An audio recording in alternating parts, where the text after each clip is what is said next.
أعوذ بالله من الشيطان الرجيم. بسم الله الرحمن الرحيم.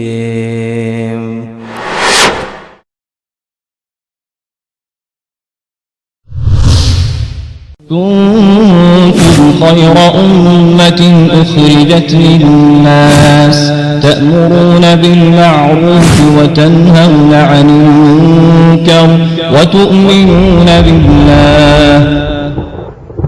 لبيك اللهم لبيك لبيك لا شريك لك لبيك إن الحمد. اللہ کے گھر کی زیارت کے لیے آنا، عمرے اور حج کی نیت سے سفر کرنا بڑا مبارک سفر. انسان اللہ کے مہمانوں میں شامل ہوتا ہے، اللہ کے وفد میں شامل ہوتا ہے، اور یہ عبادت، عمرے اور حج کی عبادت بڑی عظیم عبادت ہے. اسی لیے رسول اللہ صلی اللہ علیہ وسلم نے حج اور عمرہ بار بار کرنے کی تلقین کی. اور ایک روایت میں ہے کہ عمرے سے عمرہ تک، حج سے حج تک درمیان کے جو گناہ ہوتے ہیں اللہ اپنی رحمت سے ان سارے گناہوں کو معاف فرما دیتا ہے. نماز یہاں پہ پڑھو گے تو تمہیں نیکی نہیں ملے گی. کیوں؟ جب پیارے نبی نماز پڑھیں تو نماز پڑھنا نیکی ہے، اور کسی نماز کا وقت آ جائے اور نبی کریم صلی اللہ علیہ وسلم نہ پڑھیں تو نماز پڑھنا نیکی نہیں، نماز کو چھوڑنا نیکی ہے. یہ میدان عرفات آپ کو پورا دین سکھا رہا ہے کہ پورا دین نام ہے پیارے حبیب کی سنتوں کا. اور جس کا حج اللہ قبول فرما لے وہ ایسے لوٹتا ہے جیسے آج اپنی والدہ کے بطن سے پیدا ہوا ہے، اس کے ذمہ کوئی گناہ باقی نہیں رہے. فيه آيات بينات مقام إبراهيم ومن دخله كان آمنا ولله على الناس حج البيت من استطاع إليه سبيلا ومن كفر فإن الله غني عن العالمين. السلام علیکم ورحمۃ اللہ وبرکاتہ. ان الحمد للہ نحمده ونصلي على رسوله الكريم. اعوذ باللہ من الشیطان الرجیم. وللہ علی الناس حج البیت من استطاع الیہ سبیلا ومن کفر فإن اللہ غنی عن العالمین. اللہ کے گھر کی زیارت کے لیے آنا، عمرے اور حج کی نیت سے سفر کرنا بڑا مبارک سفر ہے. انسان اللہ کے مہمانوں میں شامل ہوتا ہے، اللہ کے وفد میں شامل ہوتا ہے، اور یہ عبادت، عمرے اور حج کی عبادت بڑی عظیم عبادت ہے. یہ عبادت اگر اللہ کے ہاں قبولیت کا مقام پا جائے تو انسان کی زندگی بھر کے گناہوں کا کفارہ بن جاتی ہے. اسی لیے رسول اللہ صلی اللہ علیہ وسلم نے حج اور عمرہ بار بار کرنے کی تلقین کی ہے. اور ایک روایت میں ہے کہ عمرے سے عمرہ تک، حج سے حج تک درمیان کے جو گناہ ہوتے ہیں اللہ اپنی رحمت سے ان سارے گناہوں کو معاف فرما دیتا ہے.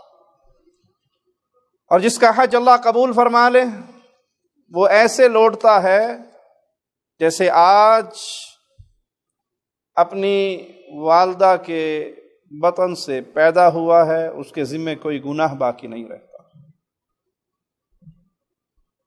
آئیے رسول اللہ صلی اللہ علیہ وسلم کی احادیث کی روشنی میں عمرے اور حج کے حوالے سے طریقہ کار پہ غور کرتے ہیں اور سیکھتے ہیں کہ احادیث رسول ہمارے لیے حج اور عمرے کا طریقہ کیا بیان کرتی ہے۔ سب سے پہلے عمرے سے ابتدا کرتے ہیں۔ جو انسان عمرے کی نیت سے آئے، میقات پر پہنچے، تو وہ احرام باندھے گا، اور اس سے پہلے مسنون ہے کہ وہ غسل کرے، پاکی حاصل کرے۔ غسل کرنے کے بعد اپنے جسم پہ خوشبو لگائے۔ احرام کی چادروں پہ خوشبو نہیں لگانی، لیکن اپنے جسم پہ خوشبو لگانی۔ اپنے جسم پہ خوشبو لگائے، اور احرام جو لباس ہے حج یا عمرے کا، جس کے بغیر حج اور عمرہ نہیں ہوتا۔ ایک تو واجب ہے کہ آپ میقات پہ احرام باندھیں، یہ واجبات میں سے ہے۔ واجب رہ جائے تو دم دے کے گزارا ہو جاتا ہے، اور اگر رکن رہ جائے تو پھر وہ حج نہیں ہوتا۔ تو یہ لباس رکن ہے۔ میقات پہ آئیے، غسل کیجئے، خوشبو لگائیے، احرام کا لباس پہنیے۔ اگر کوئی بندہ بھول گیا اور میقات اس نے کراس کر لیا، اور اسے پھر یاد آیا کہ میقات تو پیچھے رہ گیا، تو واپس لوٹے، پھر میقات پہ آئے، اور میقات پہ آ کے احرام باندھے۔ اچھا، وہ ایک ایسی جگہ چلا گیا، کافی آگے نکل گیا، یا رش میں کہیں پھنس گیا، اب اس کا واپس آنا ممکن نہیں۔ کوئی بھی ایسی صورتحال ہے کہ وہ واپس میقات پہ نہیں آ سکتا، تو جس جگہ پر ہے وہاں سے احرام باندھ لے، لیکن پھر دم دے، کیونکہ اس نے واجب ترک کیا ہے۔ واجب تھا کہ وہ میقات پہ آ کے احرام باندھتا۔ صحیح مسلم میں سیدہ عائشہ رضی اللہ تعالی عنہا سے روایت ہے، خوشبو لگانے کے حوالے سے بیان فرماتی ہیں، کنت اطیب رسول اللہ صلی اللہ علیہ وسلم بأطیب ما اقدر علی قبل ان یحرم ثم یحرم۔ احرام پہننے سے پہلے میں اپنے پاس موجود جو سب سے بہتر خوشبو ہوتی وہ رسول اللہ صلی اللہ علیہ وسلم کے جسم مبارک کو لگاتی۔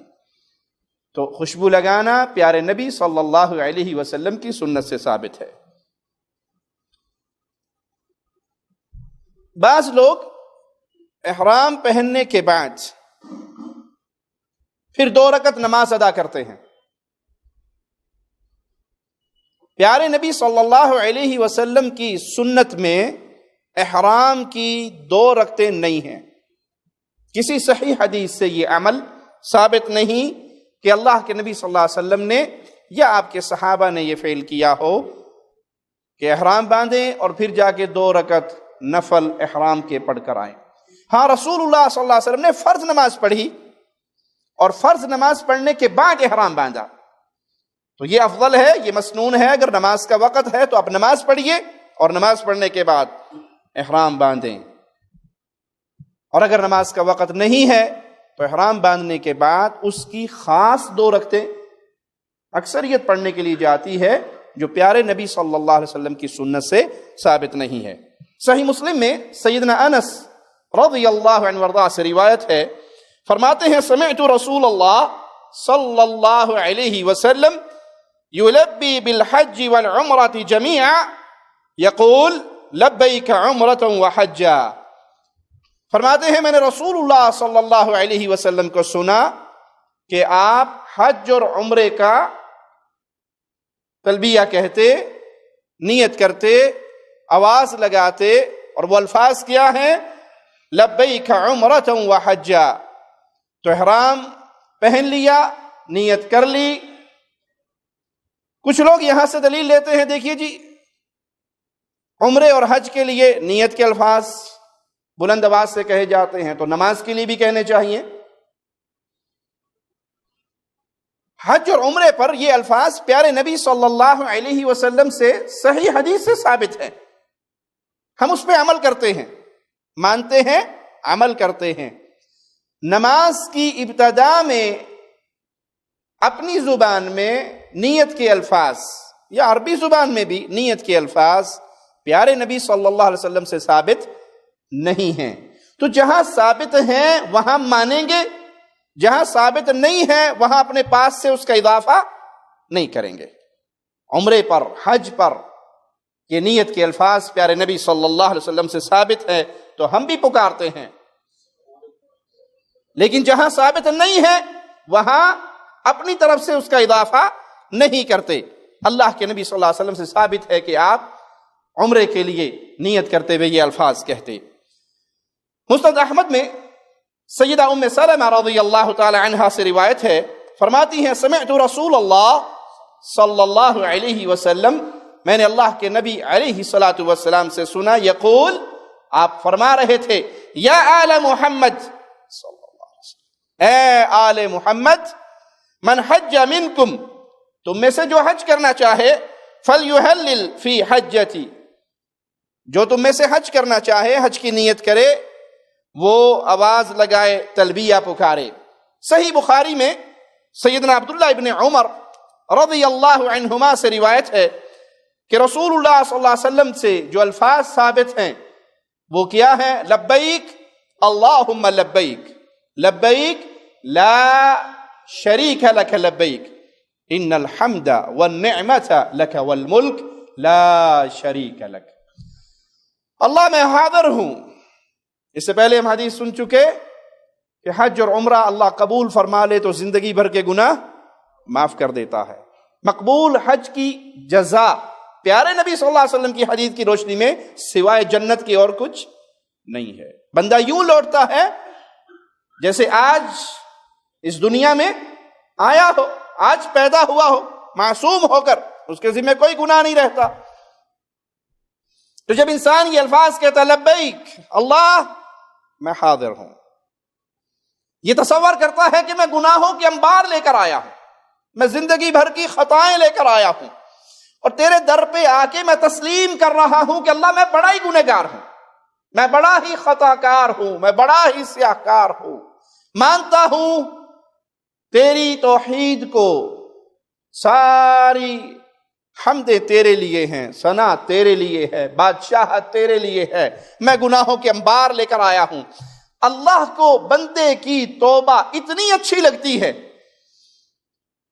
اللہ کو بندے کی توبہ، گناہوں کا اقرار، خطاؤں کا اقرار، معافی کے سوال اتنے اچھے لگتے ہیں کہ جب تک انسان معافی مانگتا رہے اللہ اس کے گناہوں کو معاف کرتا رہے۔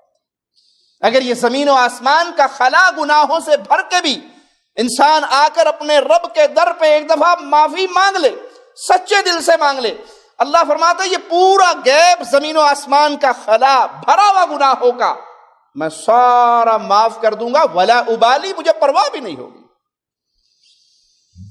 کوئی اور ہستی ایسی نہیں ہے، کوئی اور ذات ایسی نہیں ہے۔ اللہ کے لیے اعلی مثال مخلوق میں بہت محبت کرتی ہے ماں اور باپ، ماں باپ سے بڑھ کر مخلوق میں کوئی کسی سے پیار نہیں کر سکتا۔ انسان ماں باپ سے بھی اپنی غلطیوں کی معافی مانگنا چاہے وہ بھی تانے دیں گے، اتنے عرصے بعد اب خیال آیا باپ کا، اب خیال آیا ماں کا۔ سبحان اللہ، وہ خالق، وہ مالک جو مجھے کھلا رہا ہے، پلا رہا ہے، باوجود میری نافرمانیوں کے، میری خطاؤں کے، میری معصیت کے، اس نے اپنی رحم و کرم کی برکھا روکی نہیں ہے۔ میں گنہگار ہوں تب بھی میری آنکھیں دیکھ رہی ہیں، میں خطا کار ہوں تب بھی میری زبان حرکت کر رہی ہے۔ یہ نہیں گناہ کرنے پر اس نے میرے بازو کو شل کر دیا ہو، میرے گناہوں کے باوجود اس کی رحمت کی برکھا برس رہی ہے۔ لیکن وہ اتنی رحمتوں والا ہے کہ انسان زندگی کے کسی موڑ پر اپنے رب کو سچے دل سے پکار لے، اللہ اس کی زندگی کے سارے گناہ معاف کر دیتا۔ یہاں شیطان کا ایک بہکاوا بھی ہے، ایک چور دروازہ بھی ہے، اور وہ کیا ہے؟ بڑی لمبی عمر پڑی ہے، پھر معافی مانگ لیں گے، ابھی تو گناہ کر لو۔ ایک ہے گناہ کا ہو جانا اور معافی مانگنا، ایک ہے معافی کی امید پہ گناہ کرنا، دونوں میں فرق ہے۔ گناہ ہو گیا، جذبات میں آپ آ گئے، شیطان کے بہکاوے میں بہہ گئے، اور جو ہی آپ کو ہوش ٹھکانے آیا کہ یہ کیا کر بیٹھا، اور فوراً رب کے در پہ آئے، وضو کیا، 2 رکعت نماز پڑھی، اپنا سر سجدے میں رکھا کہ اللہ میں شیطان کا شکار ہو گیا تھا، تو رحمان الرحیم مجھے معاف کر دے، اللہ معاف کر دیتا۔ ایک آپ کو پتا ہے یہ خطا ہے، یہ جرم ہے، یہ گناہ ہے، یہ سب کچھ جانتے ہیں، او کوئی گل نہیں، بڑی لمبی عمر پہ پڑھ لیں گے نماز جب بڑھاپے میں جائیں گے، مانگ لیں گے معافی جب بڑا وقت پڑا ہے۔ یہ شیطان کا بہکاوا ہے۔ اور جب آپ انسان اس طرح گناہ کرتا ہے تو کوئی پتہ نہیں اللہ معافی کی توفیق ہی نہ دے۔ شیطانی اثرات کے تحت مغلوب ہو کے، نفسانی اثرات کے تحت مغلوب ہو کے انسان سے خطا ہو جائے تو رحمان کا در کھلا ہے۔ جب معافی مانگو گے اللہ کو معاف کرنے والا پاؤ گے، لیکن کبھی شیطان کے اس دھوکے کا شکار نہ ہونا کہ لمبی عمر پڑی ہے، آپ کو کیا پتا آپ کی عمر میں کتنے سانس باقی ہیں۔ تو انسان یہ الفاظ کہے، اے اللہ میں حاضر ہوں، تیرا کوئی شریک نہیں، بادشاہت تیری ہے، باقی تو سارے منگتے ہیں، باقی تو سارے فقیر ہیں، باقی تو سارے سوالی ہیں، شہنشاہ اعظم تو ہے، بادشاہت تیری ہے، تعریف تیری ہے، میں حاضر ہوں۔ یہ الفاظ کہتا ہوا انسان بیت اللہ کی طرف روانہ ہو، اور جب بیت اللہ میں پہنچ جائے تو دایاں قدم مسجد میں رکھے، داخل ہونے کی دعا پڑھے، اور پھر اب تلبیہ پڑھنا بند کر دے۔ ابن عباس رضی اللہ عنہما فرماتے ہیں ان نبی صلی اللہ علیہ وسلم كان يمسك عن التلبیہ فی العمرہ اذا استلم الحجر۔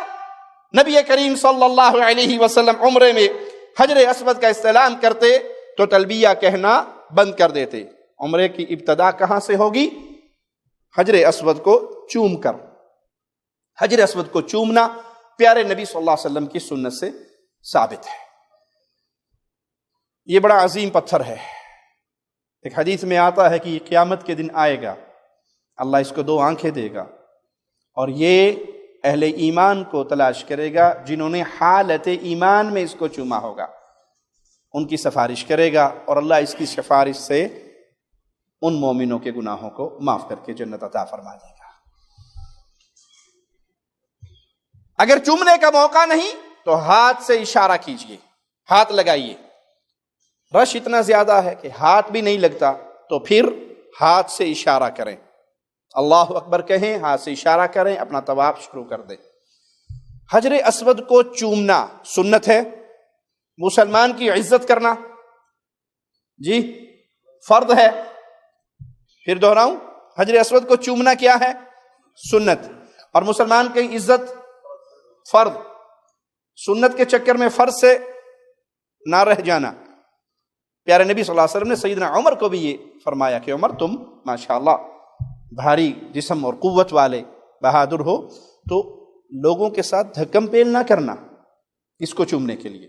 چومنے کا موقع ملے، رش نہیں ہے، کوئی ایسے وقت میں آپ طواف کر رہے ہیں کہ چومنے کا موقع ملے تو چوم لیں، باعث اجر ہے، پیارے نبی صلی اللہ علیہ وسلم کی سنت ہے۔ اور اگر موقع نہ ملے تو چومنے کے لیے مکمل جنگ، کہ آپ کی احرام کی چادریں ادھر پڑی ہیں اور جب آپ نکل رہے ہیں تو بالکل یوں جیسے کسی بارڈر سے واپس آئے ہیں، پسینوں پسین اور ہلکان ہوئے ہوئے ہیں اور سانس چڑھا ہوا ہے، اور 10 کو آپ نے کونی ماری اور 20 کی آپ نے ٹانگیں کھینچی اور برا حال بن کے دیاڑے، یہ سنت نہیں ہے۔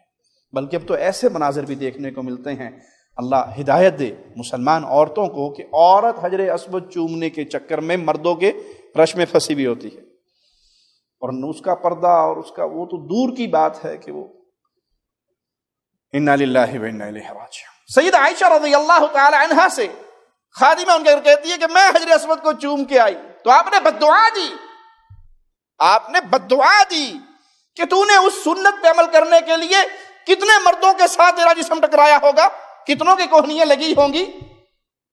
معنی یہ کہ یہ مسنون عمل ہے، سنت عمل ہے، لیکن اس کے لیے جو منظر بنا ہوا ہے آج کل کہ کھڑے ہیں اور دھکم پیل ہو رہی ہے اور برا حال ہو رہا ہے اور چیخیں نکل رہی ہے، لوگ گر رہے ہیں، اس کے اوپر سے کچلے جا رہے ہیں، یہ پیارے نبی صلی اللہ علیہ وسلم کی سنت نہیں ہے۔ موقع ملے چوم لیجئے، نہ ملے ہاتھ لگا لیجئے، ہاتھ لگانے کا بھی موقع نہیں ملتا تو پھر اشارہ کیجئے۔ اچھا، اشارے کے اندر بھی بعض لوگ 2 ہاتھوں سے اس طرف ہاتھ کرتے ہیں، سنت یہ ہے کہ آپ ایک ہاتھ کا اشارہ کریں دائیں ہاتھ کا اور اللہ اکبر کہیں اور طواف کی ابتدا کر دیں۔ یہی پیارے نبی صلی اللہ علیہ وسلم سے ثابت ہے۔ اس کو چومنا کیوں ہے؟ پتھر میں کمال ہے، یہ شفا دیتا ہے، یہ بیماریاں ٹالتا ہے، بواسیر ٹھیک ہوتی ہے، سوکڑا ٹھیک ہوتا ہے، ہمارے ہاں تو چومنے کی عادت ہے نا، قبر کی ڈھیری بھی چومی جا رہی ہے، بابا جی کی جوتی بھی چومی جا رہی ہے، پیر جی کا تھوک بھی چاٹا جا رہا ہے، نعوذ باللہ ثم نعوذ باللہ۔ پسینے والے ٹیشو مل جائیں تو بادشاہ وارے نیارے ایک قادری صاحب کا ٹیشو لب گیا ہے۔ امیر المؤمنین امیر عمر رضی اللہ عنہ وارضاہ اس کے سامنے آتے ہیں، چومنے سے پہلے ایک عظیم جملہ کہتے ہیں، اعلم انک حجر، جانتا ہوں تو پتھر ہے، نفع اور نقصان تیرے ہاتھ میں نہیں ہے، تجھے چومنے سے کوئی بیماری نہیں ٹلے گی، تیرے اندر کوئی نفع اور نقصان نہیں ہے۔ چومتا کیوں ہوں؟ محمد کو چومتے دیکھا تھا صلی اللہ علیہ وسلم، پیارے حبیب نے تجھے چوما تھا، میرے نبی کی سنت ہے، میں اپنے آقا کے ہونٹوں پہ ہونٹ رکھ رہا ہوں، میرا یہ عقیدہ نہیں ہے کہ اس پتھر کو چومو تو فلاں فائدہ اور فلاں اور فلاں اور فلاں بیماری اور نقصان ٹل جائے گا۔ تیرے ہاتھ میں کچھ نہیں ہے، شفا اللہ کے ہاتھ میں ہے، نفع اور نقصان خالق و مالک کے ہاتھ میں ہے۔ تجھے چومنا پیارے نبی کی سنت ہے اور میں پیارے حبیب علیہ الصلوۃ والسلام کی سنت پہ عمل کر رہا ہوں۔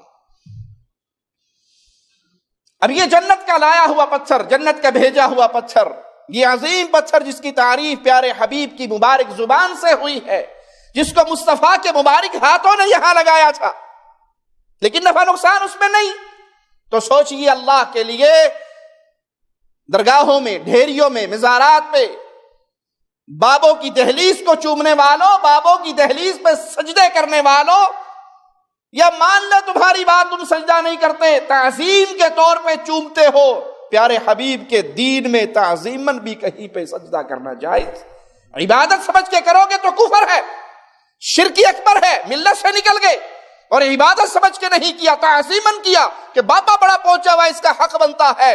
پیارے حبیب فرماتے ہیں میری شریعت میں تعظیماً بھی اگر سجدہ کرنا جائز ہوتا، بیوی کو حکم دیا جاتا خاوند کو سجدہ کر۔ اس شریعت میں نہ تعظیمی سجدہ جائز ہے اور نہ عبادت کا سجدہ کرنا جائز ہے۔ اپنے پیروں فقیروں کی ڈھیریوں میں فوائد تلاش کرنے والوں، ان کی راکھیں چاٹ کر، ان کے من کے اور تعویذ اور دھاگے باندھ کر سمجھنے والوں بہت کچھ ہے۔ امیر عمر حجر اسود سے کہہ رہے ہیں تیرے اندر نفع اور نقصان نہیں، چومتا کیوں ہوں؟ میرے آقا نے چوما تھا صلی اللہ علیہ وسلم۔ اس کو چومنے کے بعد یا ہاتھ لگانے کے بعد یا اشارہ کرنے کے بعد جو موقع ہو طواف کا آغاز کیجئے، اپنے دائیں کندھے کو ننگا کر لیجئے، چادر کو دائیں کندھے کے نیچے سے بائیں کندھے کے اوپر ڈال لیجئے۔ یہ کب کرنا ہے؟ جب طواف کے آغاز کرنا ہے۔ ہمارے ہاں وہ ماشاءاللہ میقات سے ہی ہو جاتا ہے، پکا بکسوا لگا لیتے ہیں کندھا ننگا کرنے کے لیے، اور جتنی نمازیں راستے میں آتی ہیں سفر میں وہ ساری کندھا ننگا کر کے پڑھتے ہیں۔ چہرہ چھپانا لازم ہے۔ اپنے ملک سے چلیں گی تو جی وہ نہیں، اچھی بلی پردے دار نہیں جی، وہ کپڑا نہیں لگنا چاہیے چہرے کو۔ اگر آپ کی بات مان بھی لی جائے تو یہ میقات سے شروع ہوگا، انڈیا سے تو نہیں، آپ کے گھر سے تو نہیں، آپ تو اپنے گھر سے نکلے اور چہرہ ننگا کر دیا۔ چہرہ ہر حال میں چھپانا لازم ہے۔ نقاب باندھا نہیں جائے گا لیکن اوڑھنی تو ڈالی جائے گی، منہ تو چھپایا جائے گا۔ بھائی یہ کندھا ننگا ہوگا، لیکن کب ہوگا؟ طواف کی ابتدا پر۔ اور اگر طواف کرتے کرتے اذان ہو گئی، نماز کا وقت ہو گیا، جماعت کھڑی ہوگی، آپ نے نماز پڑھنی ہے، تو پھر اس کندھے کو ننگا چھوڑو گے تو نماز، پیارے نبی صلی اللہ علیہ وسلم کا فرمان ہے جس کے کندھے ننگے ہوں اس کی نماز، اور جس کا سر ننگا ہو جی ਉਹਦੀ بھی نہیں ہوندی نا۔ بڑا بھابی گستاخ ہے، ٹینڈ کر کے نماز پڑھن ڈیا، ٹوپی رکھو دے سر تے، بھلے وہ کھجور کے تنکوں کی بنے ہوئے چھکو ہوں وہی رکھ دیے جاتے ہیں، یہ پلاسٹک کے ہوں وہ رکھ دیے جاتے ہیں، کہ سر ننگا ہوگا تو نماز نہیں ہوگی۔ بھائی پیارے حبیب فرما رہے ہیں صلی اللہ علیہ وسلم جس کے کندھے ننگے ہوں اس کی نماز نہیں ہوتی۔ اگر سر ننگا ہے تو حاجیوں کا سر ننگا ہی ہوتا ہے، اگر سر ڈھانپ لوگے تو احرام کی حالت میں دم پڑے گا یا نہیں؟ دم پڑے گا۔ اس لیے یہ ڈھکوسلے ہیں جو مولویوں نے بنا لیے ہیں۔ نماز کا وقت ہو تو فوراً اپنے کندھے کو ڈھانپ لیں اور پھر نماز ادا کریں۔ ابتدا کے جو 3 چکر ہیں اس میں رمل کرنا ہے، اچھل کے۔ یہ ہوا کیوں تھا شروع؟ کفار مکہ نے کہا تھا یہ مدینے میں جا کے بیمار ہو گئے ہیں اور بیماریوں نے ان کو نچوڑ دیا ہے، اب یہ ہمارے مقابلے کے قابل نہیں ہیں، تو اللہ نے حکم دیا کہ ذرا پہلوانوں کی طرح اچھل اچھل کے تیز تیز چل کے یہ کام کرو۔ اب وہ کفار دیکھ رہے ہیں اور کہتے ہیں کہ ہم تو سمجھے تھے یہ تو بیماری میں رہ گئے، یہ تو بالکل پہلوانوں کی طرح طواف کر رہے ہیں۔ اب تو کفار نہیں ہیں، اب کیوں کیا جائے؟ اللہ کو اپنے پیاروں کی ادا پسند آ گئی اور رہتی دنیا تک اس کو سنت بنا دیا۔ امیر عمر نے کہا تھا رضی اللہ عنہ نے کہ اب تو اس کی ضرورت نہیں، یہ تو ایک خاص موقع کے لیے تھا، لیکن اللہ کو اپنے ولیوں کی، اپنے پیاروں کی، اپنے پیارے حبیب کے صحابہ کی یہ ادا اتنی اچھی لگی کہ اس کو قیامت تک کے لیے سنت بنا دیا۔ اب جو طواف کرے گا پہلے 3 چکروں میں رمل کرے گا اور باقی 4 چکر وہ عام چلتا ہوا آرام سے کرے گا۔ جب رکن یمانی کے پاس آئے تو رکن یمانی کو چھونا ممکن نہ ہو تو پھر ہاتھ کا اشارہ جیسے حجر اسود پہ کرنا تھا، رکن یمانی کو ہاتھ کا اشارہ نہیں کرنا بلکہ آگے جانا ہے، اور رکن یمانی سے لے کے حجر اسود تک کیا پڑھنا ہے؟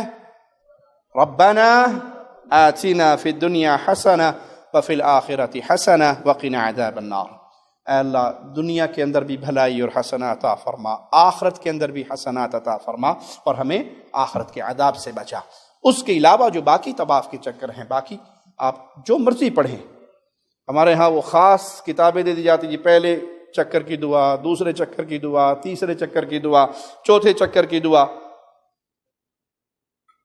قوم کو چکروں میں ڈال دیا ہے، کوئی چکر کی دعا نہیں، جو آپ پڑھنا چاہیں، جو آپ کو دعائیں یاد ہوں، آپ مسنون دعائیں پڑھیں، قرآنی دعائیں پڑھیں، پیارے نبی سے ثابت دعائیں پڑھیں۔ آپ کو کچھ نہیں آتا اپنی زبان میں پڑھیں، اپنی زبان میں مانگ لیں، اپنے رب کو راضی کرنا ہے۔ 7 چکر پورے ہوں گے تو ایک طواف آپ کا پورا ہو جائے گا۔ طواف مکمل کرنے کے بعد مقام ابراہیم کی طرف آئیں، چونکہ ابھی رش ہوتا ہے، خاص طور پہ حج اور عمرے کے سیزن میں، رمضان میں اور حج کے موسم میں بہت رش ہوتا ہے، تو مقام ابراہیم پہ جگہ نہیں ہوتی، تو پھر مسجد حرام میں جہاں بھی جگہ ملے وہاں 2 رکعت نماز ادا کریں۔ کوئی بھی وقت ہو جب طواف کیا جائے گا تو طواف کی 2 رکعت نماز ادا کی جائے گی۔ مقام ابراہیم پہ ادا کرنا مسنون ہے، لیکن یہ نہ ہو کہ آپ طواف کرنے والوں کو روک دیں، ایک بندہ پڑھنے لگ جائے اور ایک اس کے سامنے جوان بن کے تن کے کھڑا ہو جائے اور جو آئے اس کے اوپر دھکے مارتے ہوئے اور بد دعائیں اور کوسے دیتے ہوئے، تینوں یہی جگہ لبی سی، بد دعا نہیں لینی حاجی کی، محبت اور پیار سے اس جگہ پہ جا کے پڑھیں جہاں کسی کو تکلیف نہ ہو۔ تو مسجد حرام میں جہاں موقع ملے وہاں 2 رکعت پڑھیں، پہلی رکعت میں سورۃ کافرون فاتحہ کے بعد اور دوسری میں سورۃ اخلاص کی تلاوت کریں۔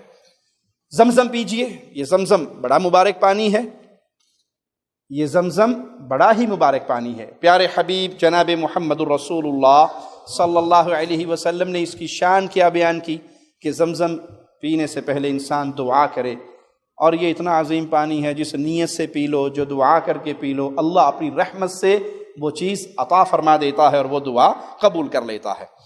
صفا پہاڑی پر چڑھتے ہوئے قرآن حکیم کی اس آیت کو پڑھیں، ان الصفا والمروۃ من شعائر اللہ فمن حج البیت او اعتمر فلا جناح علیہ ان یطوف بہما ومن تطوع خیرا فان اللہ شاکر علیم۔ قرآن حکیم کی یہ آیت پڑھیں اور صفا پہاڑی کی طرف جائیں۔ پھر یہ الفاظ کہیں جو پیارے نبی صلی اللہ علیہ وسلم نے ادا کیے، ابدأ بما بدأ اللہ بہ۔ صفا پہاڑی کے اوپر چڑھ جائیں اور قبلہ رخ کھڑے ہو جائیں اور 3 مرتبہ یہ کلمات کہیں، اللہ اکبر اللہ اکبر اللہ اکبر، لا الہ الا اللہ وحدہ لا شریک لہ لہ الملک ولہ الحمد وہو علی کل شیء قدیر، لا الہ الا اللہ وحدہ انجز وعدہ ونصر عبدہ وہزم الاحزاب وحدہ۔ یہ تمام الفاظ آپ کو عقیدہ توحید سکھا رہے ہیں، اور یہاں پر میں آپ کو ایک جملہ سنا دوں، حج عمرہ یہ عبادت توحید کا درس لیے ہوئے آپ کے دل میں ایمان اور عقیدے کو راسخ کرتا ہے۔ لبیک اللہم لبیک، اللہ میں حاضر ہوں، تیرا کوئی شریک نہیں، تیرا کوئی شریک نہیں، تعریفیں تیرے لیے، حمد تیرے لیے، بادشاہت تیرے لیے، ثنا تیرے لیے، میں سب سے کٹ کے ایک حنیفی ہو کر پیارے ابراہیم خلیل اللہ علیہ السلام کی آوازیں پر لبیک کہتا ہوا آیا ہوں. اب یہاں پر آ کر اللہ آپ کو پھر وہی الفاظ یاد کروا رہا ہے. اللہ اکبر، اللہ اکبر، اللہ اکبر. اللہ سب سے بڑا ہے، اللہ سب سے بڑا ہے. باقی سب منگتے ہیں، محتاج ہیں، سوالی ہیں، بھوکے ہیں، اللہ کے در کے گداگر ہیں. وہ سب سے بڑا ہے. لا الہ الا اللہ، اس کے علاوہ کوئی الہ برحق نہیں. وحدہ، وہ یکتا ہے، تنہا ہے. کوئی اس کی بیوی نہیں، کوئی اس کا بیٹا نہیں، کوئی اس کی اولاد نہیں، کوئی اس میں سے وہ کسی میں سے نہیں، کوئی اس میں فنا ہو وہ کسی میں حلول کرے نہیں. وحدہ لا شریک لہ لہ الملک ولہ الحمد. ساری تعریفیں اس کے لیے. یہ توحید کا درس ہے، یہ توحید کا پیغام ہے. حج کرنے کے بعد بھی اگر عقیدہ توحید سمجھ نہ آیا تو اس حج کا فائدہ نہیں. حج کرنے کے بعد بھی اگر دل میں شرک کے جراثیم باقی رہے تو اس حج کا فائدہ نہیں، کہ حج تو آپ کو قدم قدم پر رب کی وحدانیت اور رب کی توحید یاد کرواتا ہے. یہ کہنے کے بعد پھر آپ اپنے اللہ سے جو دعائیں مانگے 3 دفعہ اپنی دعاؤں کو دہرائیں اور پھر صفا سے مروہ کی طرف چلنا شروع کر دیں. درمیان میں آپ کو سبز رنگ کی لائٹنگ نظر آئے گی. یہ کیا ہے؟ ایک ماں اپنے بچے کے لیے دوڑی تھی پانی کی تلاش میں. اللہ کو اپنی ولیہ کا دوڑنا اتنا پسند آیا. اب تو نہیں ہے نا، اب تو وہ ماجرا نہیں، لیکن وہ ادا اللہ کو اتنی پسند آئی کہ رہتی دنیا تک اس ادا کو بھی سنت بنا دیا. مرد حضرات ان لائٹوں کے درمیان دوڑیں گے، تیز تیز چلیں گے. عورتیں نارمل اپنی رفتار سے چلیں گی اور باقی سارا راستہ آرام سے چلیں اور دعائیں مانگتے رہیں. جب آپ صفا سے مروہ پہنچے تو آپ کا ایک چکر پورا ہو گیا. یہ نہیں کہ صفا سے مروہ گئے اور مروہ سے صفا آئے تو پھر ایک چکر ہوگا. بیت اللہ میں کیا تھا؟ حجر اسود سے چلے، حجر اسود پہ پہنچے تو ایک چکر ہوا، اور یہاں صفا سے چلے مروہ پہ پہنچے آپ کا ایک چکر ہو گیا. جو آپ نے صفا پہ کیا تھا وہی آپ مروہ پہ کریں گے. پھر مروہ سے چلے دوبارہ صفا پر آئے تو آپ کے 2 چکر ہو گئے. اس طرح آپ نے 7 چکر لگانے ہیں اور 7 چکر پورے ہونے پہ آپ کی سعی پوری ہو جائے گی. سعی ہونے کے کرنے کے بعد پھر مرد حضرات یا بال مڑوا لیں یا کٹوا لیں، یا تو ٹنڈ کروا لیں پنجابی میں سادہ زبان میں، اس طرح پھروا لیں، یا پھر بال کٹوا لیں. بال کٹوانے کے اندر بھی 2 ماجرے ہیں. ایک تو ہے پیارے نبی صلی اللہ علیہ وسلم کا حکم، وہ کیا ہے کہ پورے سر کے بال برابر کاٹے جائیں. اور ایک ہے وہاں 2 ریال میں کام ہو جاتا ہے، وہ کینچی والا کھڑا ہوتا ہے، 4 کونوں سے تھوڑے تھوڑے کاٹتا ہے، 1 ریال 2 ریال دے کے بندہ نکل جاتا ہے پتلی گلی سے.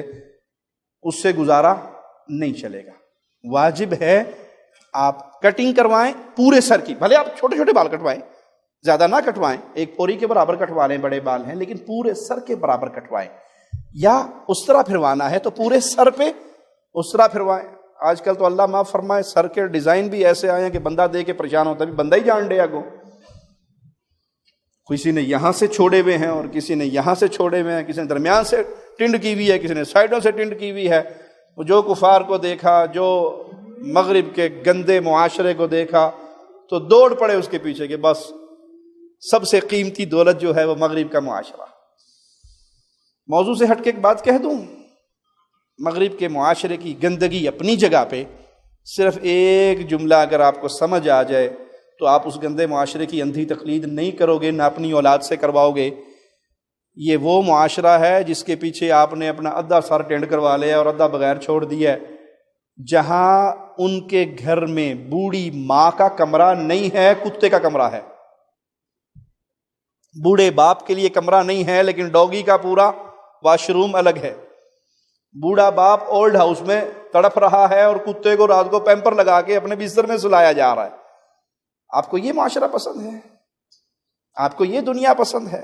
اپنا جسم، اپنا رنگ، اپنا ڈھنگ، اپنا لباس، اپنا چہرہ، اپنی بیٹیوں کی تربیت، اپنی اولاد کی تربیت اس معاشرے کی طرح کرنا چاہتے ہو جہاں بوڑھے باپ کو تو بڈھے خانے میں پھینک دیا جاتا ہے اور کتے کو بستر میں سلایا جاتا ہے؟ آپ کا گھر محمدی گھر بننا چاہیے. آپ کا گھر پیارے نبی کی تعلیمات والا گھر بننا چاہیے. آپ کی بیٹیاں فاطمہ الزہرا کے نقش قدم پہ چلنے والی ہو. آپ کے بیٹے پیارے حبیب کے حسن و حسین کے نقش قدم پہ چلنے والے ہو. جہاں ماں باپ کی شان کتنی ہے، ماں باپ کا مقام کتنا ہے کہ اللہ نے اپنے حق کے بعد ماں باپ کا حق بیان کیا ہے. وہ تو وہ معاشرہ ہے جہاں وراثت بھی ساری کتے کو دے کے مر جاتے ہیں. سارا بینک بیلنس ڈوگی کے نام ہو گیا اور ڈوگی صاحب ملینئر ہو گئے، اور بوڑھا باپ روٹی کو ترستا ہے اور وہ فقیر خانے میں اور یتیم خانے میں اور اولڈ ہاؤس میں دھکے کھا رہا ہے. یہ مسلمانوں کا رنگ نہیں ہے. اللہ کے لیے اپنے آپ کو روکیے. تو صحیح کے بعد بال کٹوائیے، یا تو پورے سر کی پہ اسرا پھروا دیں یا آپ پورے سر کی کٹنگ کروا دیں. اور عورت اس انگلی کی پوری کے برابر یا 2 پوریوں کے برابر اپنی چٹیا کے آخر میں سے خود بھی کاٹ سکتی ہے، کسی سے بھی کٹوا لے. اس کے بعد احرام کی چادریں کھول دیں اور آپ اپنے عام لباس کو پہن لیں، غسل کر لیں، عام لباس پہن لیں. آپ کا عمرہ اللہ کی رحمت سے ادا ہو گیا. اب یہ آپ نے عمرہ کیا ہے حج کے ایام میں، حج کے مہینوں میں، اور آپ حج تمتع کرنا چاہتے ہیں تو یہی عمرہ آپ کے لیے کافی رہے گا. شرط یہ ہے کہ آپ پھر حدود حرم سے نہ نکلیں، احتیاط کریں، حرم میں رہیں، اللہ کی عبادت میں اپنا وقت صرف کریں. اور جب 8 تاریخ آئے تو پھر آپ نے گھر سے آپ احرام باندھ لیں، حج کا احرام باندھ لیں. یہی عمرہ آپ کے لیے کافی رہے گا. اور اگر آپ عمرہ کر کے واپس ریاض آ گئے، واپس مدینہ چلے گئے، باہر نکل گئے ہیں، تو یہ آپ کا نفلی عمرہ ہے. آپ نے حج تمتع کرنا ہے تو میقات پہ آئیں، عمرے کا احرام باندھ کر مکہ آئیں. جس طرح یہ عمرہ بیان ہوا اس طرح اپنا عمرہ ادا کریں اور احرام اتار دیں. پھر 8 تاریخ کو اپنی رہائش سے احرام باندھ لیں. پھر آپ کو دوبارہ میقات پہ جانے کی ضرورت نہیں ہے. جو آپ کا ہوٹل ہے، جو آپ کی رہائش ہے، وہیں سے احرام باندھیں. اور احرام باندھنے سے قبل لبیک حجن کہہ کر حج کی نیت کر لیں. احرام باندھنے سے پہلے وہی بات جو پہلے ذکر ہوئی، غسل کریں، خوشبو لگائیں، ممکن ہو تو فرض نماز کا وقت ہے تو نماز ادا کر لیں.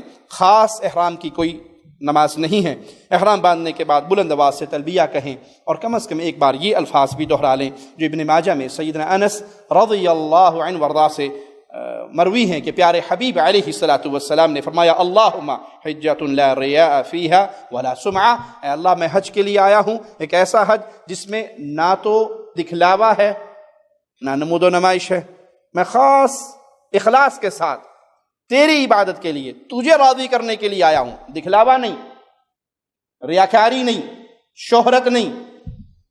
اور اللہ رحمت فرمائے، اللہ رحمت فرمائے، اللہ رحمت فرمائے. ہماری ریاکاریوں کا عالم بڑا ہی پھیل گیا ہے.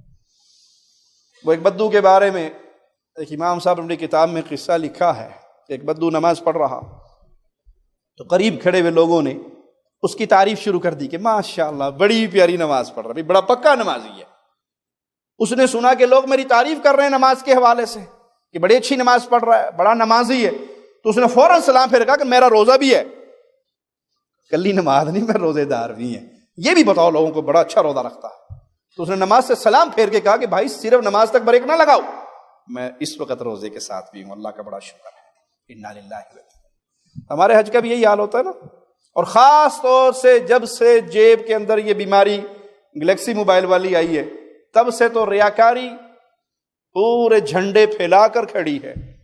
ریاض سے نکلتے ہی سب سے پہلے تصویر حج کے لیے روانگی، بس میں بیٹھ گئے حج کے لیے روانگی ہوگی. میقات پہ پہنچے تو غسل کرتے احرام کی حالت میں تصویر، اور سب سے پہلے فیس بک پہ احرام باندھ لیا گیا ہے. کس کو دکھا رہے ہو؟ اس کو، اسے نہیں پتا، پبلک کو. تو پھر ایک ہی جملہ بڑا خطرناک ہے، جہنم میں سب سے پہلے جو 3 افراد داخل کیے جائیں گے وہ فرعون، حامان، قارون نہیں ہوں گے. وہ حافظ قرآن، قاری قرآن، عالم دین، شہید ہونے والا اور سخاوت کرنے والا ہو جائے گا. کیوں؟ مقصد ریاکاری تھا. اللہ کے نبی صلی اللہ علیہ وسلم تعلیم دے رہے امت کو، اے اللہ میں حج کے لیے آیا ہوں، ایک ایسا حج جو خاص تیرے لیے ہے، اس میں ریاکاری نہیں، سمعہ نہیں، دکھلاوا نہیں. عبادت ہے تو خالص تیری عبادت ہے.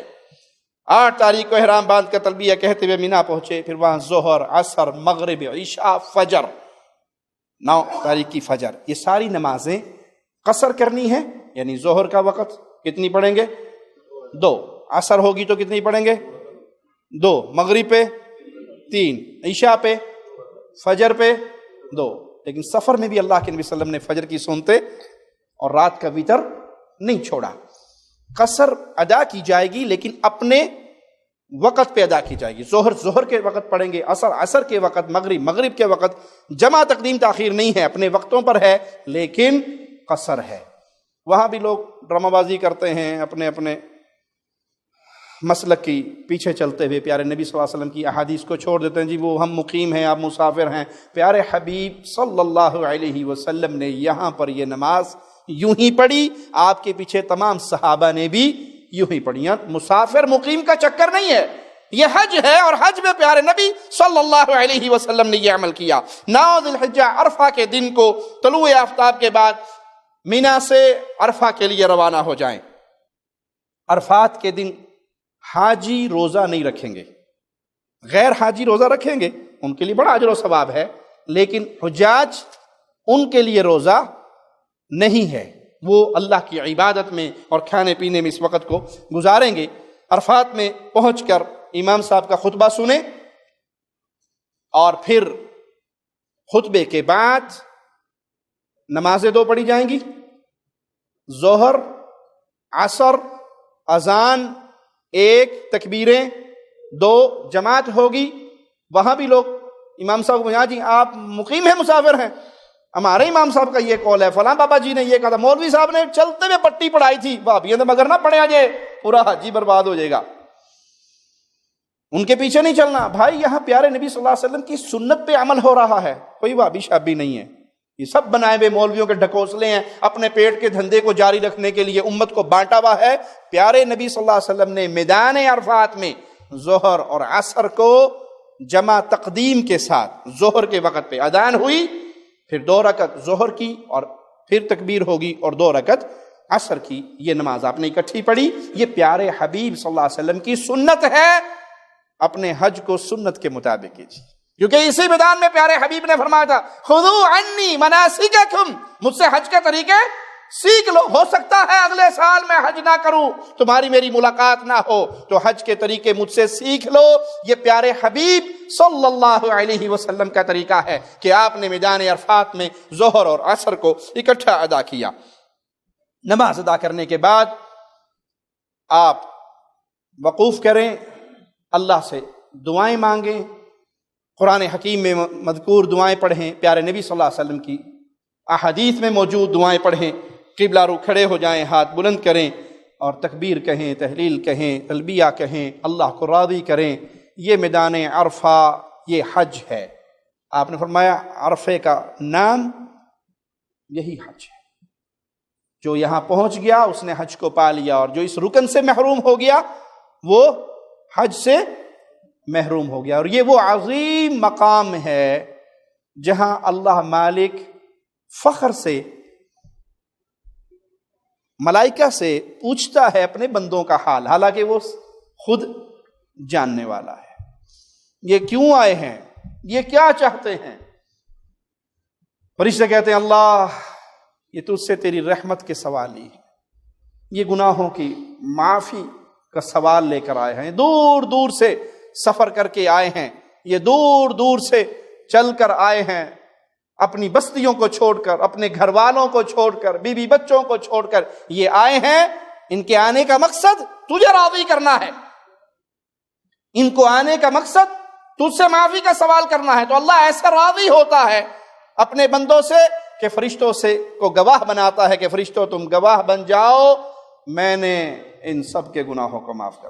تو یہ میدان عرفات معافی کا، ساری زندگی کے گناہوں کے کفارے کا وہ میدان ہے جہاں اللہ راضی ہوتا ہے، اور شیطان یہاں پہ ذلیل ہوتا ہے، ہوا خارج کرتے ہوئے دوڑتا ہے، بھاگتا ہے، رسوا ہوتا ہے، ذلیل ہوتا ہے کہ میں ان بندوں کو گمراہ کرنے کے لیے کتنے پاپڑ بیلتا رہا، اور آج یہ ایک ایسے مقام پہ آئے ہیں کہ انہوں نے اپنے اللہ کو راضی کیا اور اللہ نے ان کی زندگی بھر کے گناہوں کو معاف کر دیا۔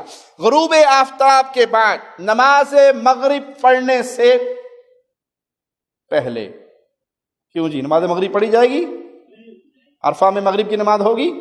حدیث میں کیا ہے؟ آپ صلی اللہ علیہ وسلم سے پوچھا گیا سب سے افضل عمل کیا ہے؟ آپ نے فرمایا الصلاۃ علی وقتہا، وقت پہ نماز ادا کرنا بڑا عظیم عمل ہے، یہ بڑی نیکیوں میں سے ایک نیکی ہے کہ وقت ہوتے نماز پڑھ لو، نماز کے وقت کسی اور چیز کو اہمیت نہ دو، ٹیلی فون آ جائے تو کاٹ دو، کال آ گئی کاٹ دو، امی کی ہے یا ابو کی ہے، بیوی کی ہے یا بچوں کی ہے، دوست کی ہے یا کسی اور کی، کیونکہ اب کال کہاں سے آئی ہے؟ حی علی الصلاۃ، حی علی الفلاح۔ سب سے عظیم نیکی ہے، نیکیوں میں بڑی عظیم نیکی ہے کہ اذان ہوتے ہی آپ مسجد میں آ جائیں، نماز ادا کریں۔ لیکن یہاں بھی تو سورج غروب ہو گیا ہے، اب یہاں پہ نماز پڑھی جائے؟ اگر کوئی کہے جی نہیں جی میں تو نماز پڑھ کے ہی جاؤں گا کیونکہ زیادہ ثواب ہے وقت پہ نماز پڑھنے کا، تو کیا جواب ملے گا اسے؟ نماز یہاں پہ پڑھو گے تو تمہیں نیکی نہیں ملے گی۔ کیوں؟ جب پیارے نبی نماز پڑھیں تو نماز پڑھنا نیکی ہے، اور کسی نماز کا وقت آ جائے اور نبی کریم صلی اللہ علیہ وسلم نہ پڑھیں تو نماز پڑھنا نیکی نہیں، نماز کو چھوڑنا نیکی ہے۔ یہ میدان عرفات آپ کو پورا دین سکھا رہا ہے کہ پورا دین نام ہے پیارے حبیب کی سنتوں کا۔ آپ نے کیا کیا؟ جو آپ نے کیا وہ آپ کا دین۔ پیارے نبی صلی اللہ علیہ وسلم کے علاوہ کسی کا کرنا، کسی کا کہنا، کسی کا قول و فعل ہمارے لیے حجت نہیں ہے، نہ بڑے کا، نہ چھوٹے کا، نہ شیخ کا، نہ مرشد کا، نہ امام کا، نہ پیر کا۔ اس دین کے اندر ایک ہی سکہ چلتا ہے، محمدی ہے یا نہیں؟ تو آج میدان عرفات آپ کو درس دے رہا ہے، اگرچہ سورج غروب ہو گیا، اگرچہ مغرب کی نماز کا وقت ہو گیا، لیکن نماز نہیں پڑھنی کیونکہ محمد الرسول اللہ نے نہیں پڑھی صلی اللہ علیہ وسلم۔ نماز ادا کیے بغیر وقار اور سکون سے چلیے مزدلفہ کی طرف، اور وہاں پہنچنے کے بعد مغرب اور عشاء کی نماز اکٹھی ادا کریں۔ ایک اذان ہوگی، 2 تکبیریں ہوں گی، مغرب ادا کی جائے گی اور عشاء کی نماز ادا کی جائے گی، قصر کی جائے گی۔ رات کو سو کر آرام کریں، سو جائیں۔ اب کوئی کہ میں ساری رات تہجد پڑھوں گا، تہجد کا ثواب بڑا ہے، تو اسے کیا کہے گا؟ آج کی رات سونا ہے۔ کیوں؟ پیارے حبیب سو گئے تھے۔ یہ شان مصطفیٰ ہے، یہ مقام مصطفیٰ ہے صلی اللہ علیہ وسلم۔ لوگ آپ شان نہیں بیان کرتے، بھائی آپ وہ شان بیان کرتے ہیں جو ابو جہل بھی مانتا تھا۔ پیارے نبی کا حسن، پیارے نبی کی زلفیں، پیارے نبی کا مکھڑا، پیارے نبی کی کہ مبارک ہونٹ، پیارے نبی صلی اللہ علیہ وسلم کی پسینے سے خوشبو کا آنا، یہ وہ باتیں ہیں جس کو ابو جہل نے مانا، ابو لہب نے مانا، کفار مکہ نے مانا۔ یہ شان وہ ہے جس سے کسی کافر کو بھی اختلاف۔ اصل شان پیارے حبیب کی یہ ہے کہ پیارے حبیب کی یہ عزت، یہ مقام، یہ اتھارٹی، یہ حیثیت ہے کہ جو دین میں عمل پیارے نبی کریں گے وہی اللہ کو راضی کرنے والا عمل بنے گا۔ نبی کی مخالفت پہ کوئی عمل اللہ کو راضی کرنے والا نہیں بن سکتا۔ پیارے نبی سو گئے، آج سو جاؤ۔ پیارے نبی نے عرفہ میں نماز مغرب نہیں ادا کی، نہ ادا کرو۔ یہاں دین ہے، ایک ایک عمل میں محمد علیہ السلام کی سنت کو تلاش کرتا ہے۔ جو اس راستے پہ چل کر آیا وہ محمدی بن کر آیا، وہ اللہ کی جنت کا مہمان بنا۔ 10 تاریخ کی فجر کی نماز ادا کریں، اور مشعر الحرام پہ یا جہاں بھی آپ کو جگہ ملے مزدلفہ میں سورج نکلنے سے پہلے پہلے تک جب روشنی پھیل جائے، ابھی سورج طلوع نہ ہو، اس وقت تک آپ دعائیں کریں، تسبیحات پڑھیں، اللہ سے مانگیں، مسنون دعائیں یاد ہیں وہ مانگیں، کچھ بھی نہیں یاد تو اپنی زبان کے اندر اللہ کی حمد و ثنا بیان کریں، معافی مانگیں، توبہ کریں، استغفار کریں، اور طلوع آفتاب سے قبل سکون اور وقار کے ساتھ تلبیہ کہتے ہوئے مینا کی طرف روانہ ہو جائیں۔ مینا پہنچ کر طلوع آفتاب کے بعد جمرہ عقبہ کی رمی کرنی ہے، اور رمی سے قبل تلبیہ کہنا بند کر دینا ہے۔ رمی کرتے ہوئے پتھر مناسب لینا ہے، جیسے چنا ہوتا ہے اس طرح کی پتھری، اتنا بڑا پتھر نہیں لینا کہ وہ جمرہ کو لگنے کی بجائے کسی غریب کی کھوپڑی پہ لگے اور اس کا سر پھاڑ دے۔ جوتے بھی نہیں مارنے، رمی کرنا۔ بھائی یہ حج کے اعمال میں سے ہے۔ کچھ لوگوں نے اس کو شیطان بنایا ہوا ہے۔ اور ایک شیخ کی میں تقریر سن رہا، سعودی شیخ ہیں، کہتے میں نے ایک پاکستانی کو دیکھا تو اس نے اینٹ اٹھائی ہوئی ہو اور بڑے غصے میں جا رہا ہو، تو میں نے کہا بھائی کہاں؟ آدھا شیطان، الیوم لازم اضرب، ماروں گا اسے، یہ شیطان ہے۔ تو میں نے اسے کہا کہ اللہ کے بندے یہ شیطان نہیں ہے، یہ حج کے اعمال میں سے ہیں، مناسب چھوٹی سی کنکری لے لو، اندر رہو، انت معافی معلوم، رہو، جاؤ تمہیں نہیں پتا۔ تو پھر تھوڑی دیر بعد کہنے لگا انا معلوم انت مین، میں جانتا ہوں تم کون ہے۔ تو وہ شیخ چونکہ ٹیلی ویژن پہ اکثر ان کے پروگرام آتے رہتے ہیں اور معروف ہیں، سیڈیز بھی ان کی کافی ہیں، تو شیخ کہتے میں خوش ہو گیا کہ اس نے شاید میرا کوئی پروگرام سنا ہے، میری تقریر سنی ہے، مجھے کہیں دیکھا ہے اس نے ٹی وی پہ۔ ماشاء اللہ انت معلوم انا مین، ایوہ انا معلوم انت مین، مین انا انت اخو شیطان، مجھے جانتے ہو؟ ہاں میں جانتا ہوں۔ تو میں نے خوش ہو کر کہا کہ شاید کوئی ٹی وی پروگرام دیکھا، تو میں کون ہوں؟ کہا اس شیطان کا بھائی، اس لیے تجھے تکلیف ہو رہی ہے، میں نے اینٹ مار کے آنی، کوئی اینٹ مارتا ہے، کوئی جوتیے مارتا ہے، کوئی بڑے بڑے پتھر مارتا ہے۔ نہیں پیارے بھائی، سنت طریقہ کیا ہے؟ آپ ایسی کنکر لیں جو کسی کا سر نہ پھاڑے، تھوڑی سی چنے سے تھوڑی سی بڑی، اور وہ اس کو لگے، یا کم از کم وہ جو دائرہ ہے اس دائرے کے اندر بھی گر گئی تو وہ رمی ٹھیک ہو گئی۔ کتنی مارنی ہے؟ 7۔ اللہ اکبر کہنا ہے اور رمی کرنی ہے، اللہ اکبر کہنا ہے اور مارنا ہے۔ اچھا وہ 7 کی 7 اکٹھی مٹھی میں لے کے مار دیں، کام ہو جائے گا؟ جی ہو جائے گا، میرا خیال ہو جانا چاہیے۔ نہیں ہوگا، وہ 3 طلاق اکٹھی مارتے ہیں وہ تو ہو جاتی ہے، 3 طلاق اکٹھی نہیں مارتے، طلاق طلاق طلاق پھر حلالہ، وہ 3 ہو جاتی ہے۔ انہیں کہا بھائی یہاں رمی 7 اکٹھی مار دو تو ایک ایک مارنی پڑے گی۔ یہاں سے درس ملتا ہے کہ وہ 3 اکٹھی مارنے سے بھی نہیں ہوتی، وہاں بھی ایک ایک الگ الگ ٹائم ہے، تو اس کو ماریے۔ کچھ لوگ رمی کرنے کے لیے کنکریاں جب اٹھاتے ہیں تو ماشاءاللہ اس کو زمزم سے دھوتے ہیں، ان کو ارکے گلاب نہیں ملتا وہاں پہ، تو ارکے گلاب سے بھی دھونی پڑے دھو لیں، یہ تکلف ہے، بنائی ہوئی باتیں ہیں۔ آپ وہ اٹھائیے، نارمل ہو، ایسا بڑا پتھر نہ ہو جو کسی کو نقصان پہنچائے۔ اس رمی کے بعد پھر قربانی کر لیجئے۔ قربانی کے بعد حلق یا تقصیر، یعنی ٹینڈ کروا لیں یا بال چھوٹے کروا لیں، لیکن پورے سر کے 4 چونڈوں سے پکڑ کے کینچی سے چھوٹے چھوٹے بال چند کاٹنا، اس سے کام نہیں چلے گا۔ پورے سر کا حلق ہوگا یا پورے سر کی تقصیر ہوگی، بال کٹوائے جائیں گے۔ کوئی بھی 2 کام کر کے آپ احرام کھول سکتے ہیں، کوئی بھی 2 کام کر کے اپنے عام لباس میں آ جائیں۔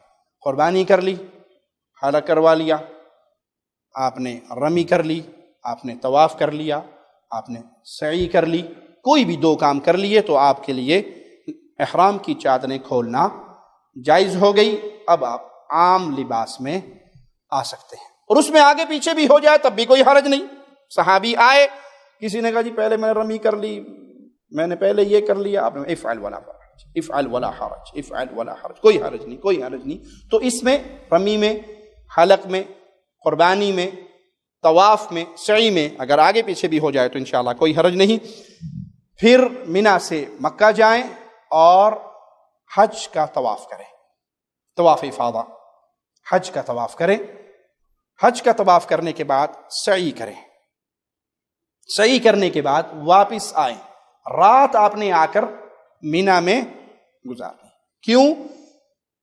یہ رات یہاں پہ گزارنا واجب ہے۔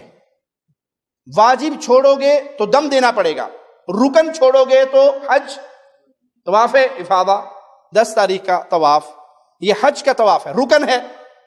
اگر آپ نے رکن چھوڑ دیا تو اس وقت تک حج نہیں ہوگا جب تک وہ رکن پورا نہ ہو جائے۔ اگر آپ سے واجب رہ گیا تو دم دینے سے واجب کا کام گزارا ہو جائے گا۔ تو رات کو واپس آنا، مینا میں رات گزارنا، یہ آپ پر واجب ہے۔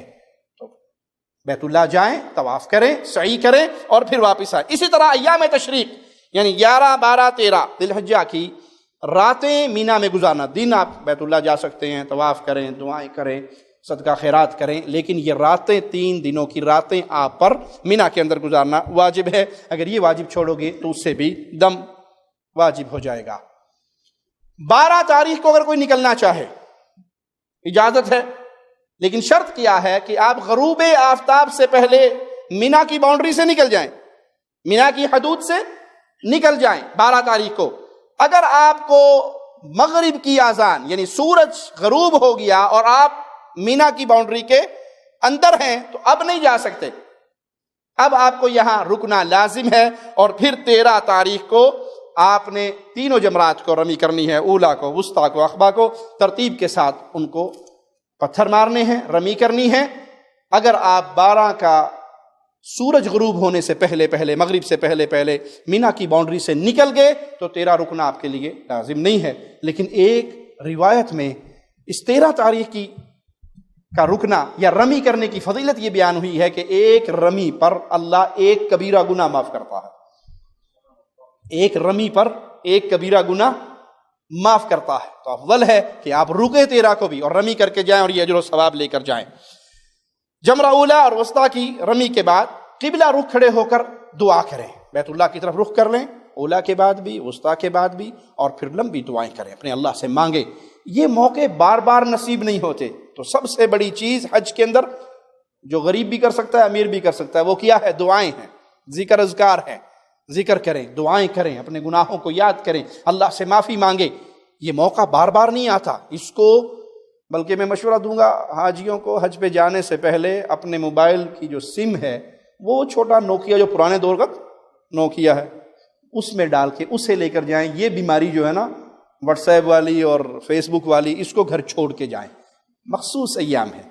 ان ایام کے اندر بھی اگر آپ نے سارا دن وہ فیس بک اور واٹس ایپ پہ ہی گزار دیا، پتہ نہیں زندگی میں دوبارہ یہ موقع کب آئے گا، کوئی ضروری کال آ سکتی ہے، تو وہ ایک سادے موبائل میں سم ڈال کے جائیں، اپنا وقت دعاؤں میں، ذکر اذکار میں گزاریں۔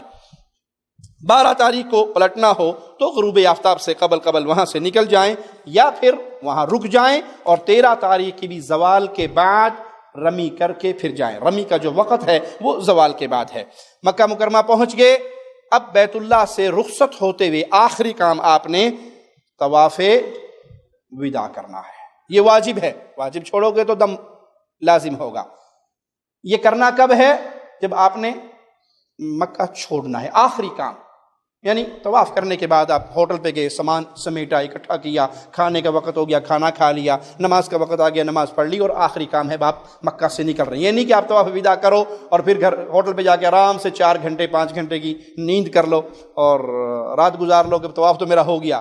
ایسے کیا تو وہ طواف گیا، پھر آپ کو دوبارہ طواف کرنا پڑے گا اگر آپ نے رات وہاں گزاری یا آرام کیا اور وقت زیادہ وہاں پہ گزارا، کیونکہ آخری کام ہے بیت اللہ چھوڑتے ہوئے طواف وداع کرنے کا۔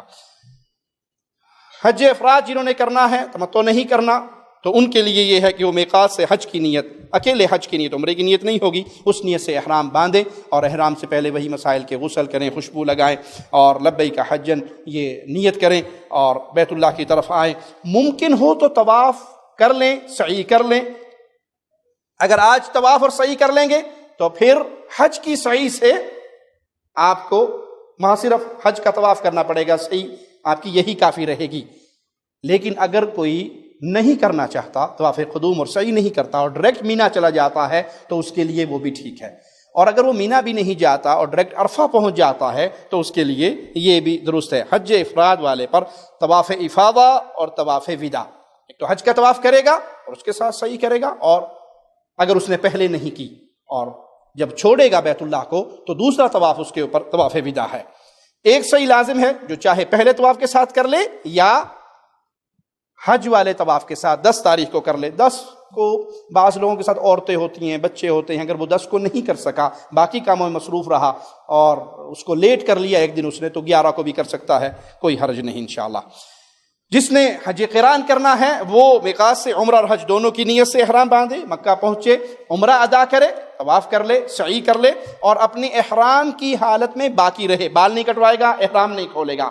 اپنے جتنے وقت اس کا دن باقی ہے، اگر وہ پہلے آ گیا ہے تو اس کو 8 تاریخ تک اپنے اسی احرام کے اندر باقی رہنا ہے، اور پھر وہ 8 تاریخ کو ظہر کی نماز سے قبل تلبیہ کہتے ہوئے مینا کی طرف روانہ ہو جائے گا، اور وہاں وہی کام کرے گا جو باقی حاجیوں نے کرنا ہے کہ ظہر سے لے کے فجر تک ساری نمازیں اپنے وقت پہ قصر ادا کی جائیں گی، اور اس کے بعد ایام حج کے باقی تمام اعمال اس کے وہی ہوں گے۔ حج قران کرنے والے پر قربانی ہے، اور اگر کسی کے پاس قربانی کی استطاعت نہیں تو پھر وہ 10 روزے رکھے گا، 3 وہیں پر اور 7 لوٹ کر۔ اور مسنون ہے حج قران والے کے لیے کہ وہ قربانی کا جانور اپنے ساتھ لے کر جائے۔ اللہ سے دعا ہے اللہ حج اور عمرہ کے لیے آنے والوں کی حفاظت فرمائے، ان کی ان عبادتوں کو قبول فرمائے، اللہ بلاد حرمین کی حفاظت فرمائے، اللہ خادم حرمین شریفین کو جزائے خیر سے نوازے جو حجاج کی خدمت میں دن رات ایک کیے ہوئے ہیں، اور ان کی حکومت رشیدہ بھی حاجیوں کی خدمت میں دن رات ایک کیے ہوئی ہے، اللہ ان کو جزائے خیر دے۔ یہ بلاد حرمین اسی طرح امن کا گہوارہ بنا رہے، شانتی کا گہوارہ بنا رہے، یہاں سے خیر پھیلتی رہے، پھلتی رہے، پھولتی رہے۔ اللہ زندہ رکھنا، ایمان پہ رکھنا، موت دینا، اس حال میں دینا تو ہم سے راضی ہو، ہم تجھ سے راضی ہوں۔ جب روح نکلے تو ہمیں یہ مبارک پیغام ملے، اے مبارک روح باہر نکل، تیرا اللہ تجھ سے راضی ہو چکا ہے۔ اقول قولی ھذا واستغفر اللہ لی ولکم ولسائر المسلمین فاستغفروہ انہ هو الغفور الرحیم۔